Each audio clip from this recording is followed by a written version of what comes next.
আজকে সকালে উঠে বুঝতেই পারছিলাম না ব্রেকফাস্টে কী বানাবো। ফ্রিজ খুলে দেখলাম পনির ছিল।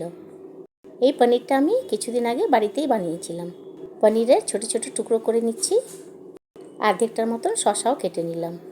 পেঁয়াজ, টমেটো এগুলো সব কেটে একটা বাটিতে নিয়ে নিলাম। 2-3টার মতন কাঁচা লঙ্কা কেটে দিয়ে দেব। পরিমাণ মতো নুন দিয়ে দিলাম। মেয়োনিজ দিয়ে দেব। সবগুলো খুব ভালো করে মিক্স করে নেব। রোজ আপনাদের দাদা দই চিড়ে খেয়ে যায়, আজকে ভাবলাম পনির চিজ স্যান্ডউইচ তৈরি করে দিই। ব্রেডে হোমমেড কেচাপ লাগিয়ে দিলাম। এই কেচাপের রেসিপিটা আমার চ্যানেলে দেওয়া আছে, আপনারা দেখতে পারেন।